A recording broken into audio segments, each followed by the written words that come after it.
Selamat datang di podcast kami, yaitu Sudut Profesional. Saya kali ini bersama dengan saya Ebenezer sebagai MC dan juga sebagai narasumber kita ada Tyron. Selamat sore, siang, malam, dari kapanpun Anda menonton. Sekarang kita akan membicarakan tentang principal agent. Tapi pertama, apa itu sebenarnya principal agent? Saya sebagai orang yang berpengalaman di dalam dunia profesional dan sudah berbicara dengan banyak orang, khususnya mau itu atasan atau bawahan, itu menemukan satu masalah yang sebenarnya sudah ditemukan oleh orang-orang di dunia profesional sebelumnya, yakni principal agent problem. Principal agent problem adalah masalah asimetri informasi yang dimiliki oleh atasan dan bawahan yang membuat kerjasama antara atasan dan bawahan menjadi tidak lancar. Contoh sederhananya, kalau atasan memberikan sebuah perintah yang harus dijalankan oleh bawahan, tetapi bawahan tidak sepenuhnya memahami kenapa atasannya memberi perintah itu, apa alasan utamanya atau alasan sampingannya, terus konteksnya di lapangan bagaimana. Nah, informasi-informasi seperti itu tuh belum tentu dijelaskan kepada si bawahan ini, dan itu alasan kenapa ada masalah ini di antara atasan dan bawahan. Gitu. Jadi relevansinya principal agent itu sebenarnya apa sih sama pekerjaan itu? Relevansinya itu kita saat terjun ke dalam dunia profesional akan menghadapi masalah ini. Kerap kali kita merasa bahwa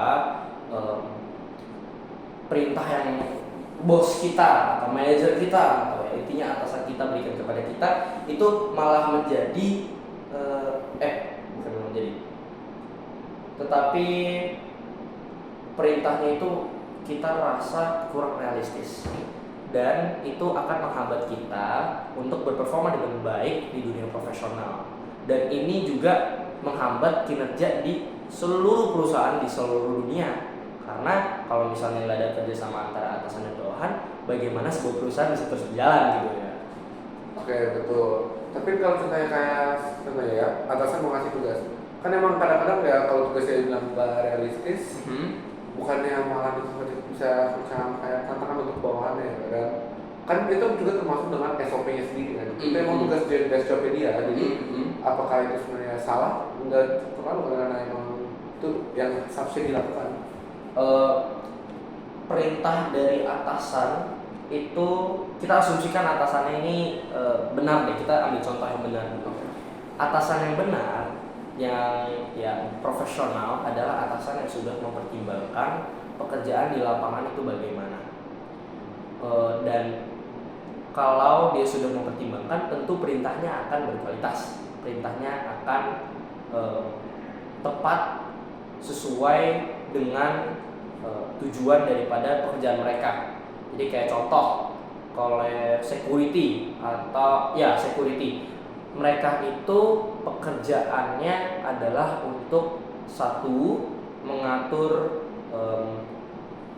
kendaraan-kendaraan yang masuk dan keluar sekolah, dan kedua, mengatur administrasi pertama yang ditemukan oleh pengunjung ke sekolah di lobi sekolah. Nah, tujuannya adalah itu. Dan kalau misalnya nih si kepalanya itu memberikan perintah kepada si bawahan, dan si bawahan rasa tidak realistis, itu kemungkinan besar sebenarnya adalah ya bias dari si bawahan itu, barangkali karena stres, barangkali karena latar belakang tertentu, sehingga dia merasa bahwa perintah si atasannya ini tidak realistis, padahal sudah dipertimbangkan dengan baik. Jadi sesuai dengan yang kamu bilang sih, sebenarnya lebih baik itu menjadi dirasakan sebagai suatu tantangan untuk si bawahan itu, bagaimana dia bisa menjalankan perintah si atasan dengan baik agar performanya baik dan tugasnya tuntas. Nah, gitu. Tapi bagaimana sih emang pemimpin itu mengukur kayak tugas dan SOP itu sesuai dengan kompetensi bawahannya? Oke. Itu kalau menilai si bawahannya itu berdasarkan seberapa sesuai bawahannya itu menjalankan perintahnya si atasan. Kalau SOP-nya sendiri dinilainya bagaimana, ya tentu dinilai berdasarkan seberapa dicapainya tujuan dari pekerjaan mereka. Jadi contoh konkretnya, balik lagi ke yang security tadi. Kalau si security ini atasannya itu perintah si bawahan untuk mengatur kendaraan yang keluar masuk sekolah dengan cara A, B, C, D. Dia akan menilai si bawahannya ini, menilai kompetensi, kinerja atau performanya si bawahannya ini berdasarkan seberapa tepat dia menjalankan A, B, C, D. Cara dia menilai SOP-nya adalah seberapa perintah A, B, C, D itu membuat para bawahan itu bisa mengatur keluar masuknya kendaraan dari sekolah dengan baik, dengan lancar. Nah, gitu. Oke, kan kita kalau balik lagi ke prinsip agent, gimana kalau kayak kita kerja di kantoran? Kan kantor itu ada atasan mana atasan, kan pasti nanti ada semacam kayak batasan atau persepsi, info-infonya pasti akan juga miskom. Gimana cara kayak menanggulangi itu? Apalagi yang punya banyak atasan itu sampai berapa jabatan? Menanggulangi menanggulangi masalah principal agent. Ya, apalagi kayak contohnya kayak di dalam contohnya tadi di dalam workflow yang punya banyak atasan-atasan gitu, ini kan bisa gede tuh batasan. Dari yang saya analisa ya, atasan yang paling atas harus memiliki pemahaman yang baik tentang apa yang bawahannya kerjakan. Nah, kalau si bawahan itu, para bawahan itu mengerjakan tugasnya dengan tepat, tetapi ada kesulitan atau tantangan yang dihadapi oleh perusahaan untuk mencapai tujuan dari perusahaan tersebut, maka adalah tugasnya si atasan yang paling atas ini untuk memastikan kembali bahwa SOP setiap bawahan itu tepat. Jadi kalau misalnya nih si atasan yang paling atas itu nggak benar, kemungkinan besar ya SOP-nya nggak tepat, perusahaannya akan hancur. Jadi itu harus dari atasannya harus bisa memastikan bahwa SOP-nya itu tepat sesuai dengan tujuan perusahaan. Tugasnya bawahan, setiap bawahan sesuai dengan tingkat mereka, sesuai dengan program mereka adalah untuk menjalankan SOP-nya dengan baik. Kenapa? Supaya si atasan ini bisa menilai SOP-nya dengan objektif, tidak dengan dia bilang SOP-nya A tapi ternyata SOP yang dikerjakan itu B, jadi dia nggak bisa nilai gitu ya kan. Nah, karena itu bawahan juga harus melakukan tugas mereka dengan tepat sesuai dengan SOP yang diberikan, lepas dari ya apa yang mereka rasa benar gitu loh. Karena saya rasa kalau mereka masuk perusahaan itu, mereka percaya bahwa perusahaan itu melakukan tugas mereka, melakukan pekerjaan mereka dengan baik.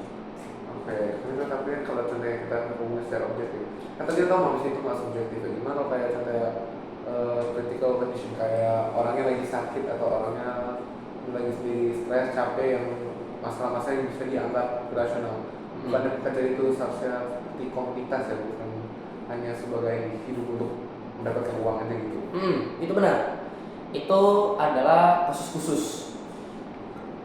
Jadi kalau misalnya sebuah perusahaan dihadapi dengan tantangan tersebut di mana bawahannya itu mengalami kendala yang istilahnya force majeure sehingga dia tidak bisa melakukan pekerjaannya, maka perusahaan harus mencari atau istilahnya atasan harus mencari alternatif lain yang bisa dilakukan oleh para bawahan yang lain yang tidak terkena force majeure untuk melakukan tugas si bawahan yang kena force majeure itu, dan dilakukannya atas dasar kepercayaan, kasih, dan profesionalisme supaya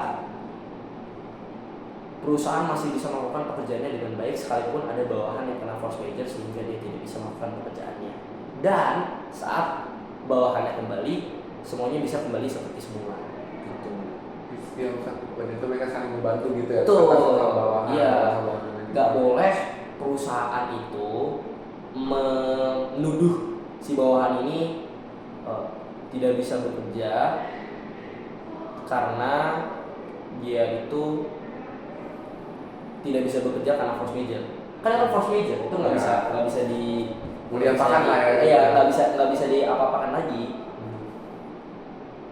Saya juga jadi kepikiran itu alasan kenapa bawahan itu juga memiliki tanggung jawab untuk memastikan bahwa mereka itu tidak terkena force major atau menghambat mereka terkena force major.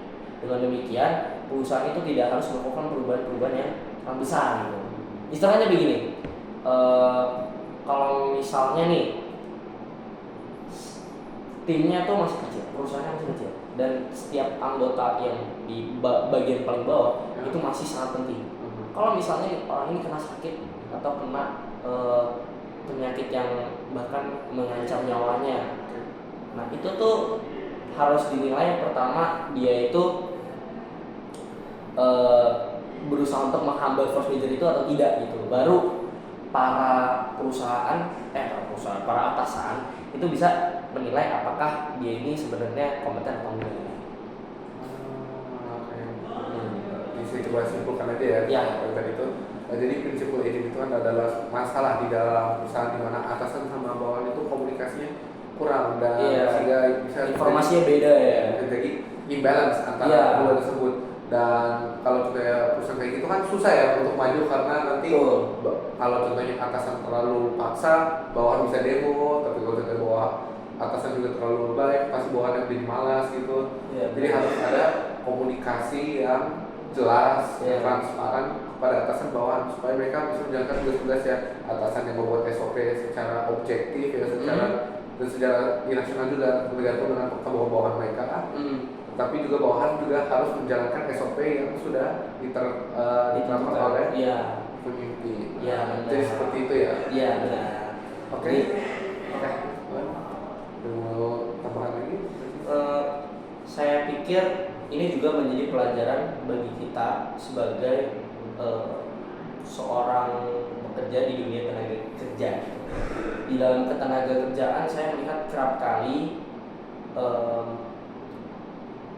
khususnya di generasi Z ya. Generasi Z itu terkesan sebagai generasi yang malas-malasan. Itu ada banyak faktornya, tapi dari yang saya lihat faktor utamanya itu ada Gen Z bukan Gen Z tertentu. Kebanyakan Gen Z itu tidak memiliki profesionalisme yang tepat gitu. Mereka pikir mentang-mentang mereka itu bagian dari perusahaan, mereka itu ya bisa melakukan pekerjaan sesuka hati mereka. Mereka tidak melakukan sesuai SOP, dan itu salah. Harus dipastikan bahwa sebagai bawahan itu kamu harus melakukan tugas kamu dengan tuntas. Dan jika kamu bisa melakukan itu dan kamu sudah punya pengalaman bagaimana melakukan pekerjaan dengan tuntas dan kamu punya ide bagaimana bisa melakukan pekerjaan kamu dengan lebih efisien, baru kamu bisa mengajukan diri sebagai pemimpin yang bertanggung jawab untuk mengadaptasikan si SOP itu untuk menjadi lebih efisien. Jadi saya berharap bagi para penonton khususnya yang Gen Z ya, jangan malas. Usahakan kalian tuh tuntas dalam pekerjaan kalian, dan kalian juga bisa menjadi contoh yang baik bagi Gen Z yang masih bergumul dengan menjadi seseorang yang profesional. Oke, sekian dari podcast kami dari Sudut Profesional. Terima kasih sudah menonton dan sampai jumpa di podcast selanjutnya.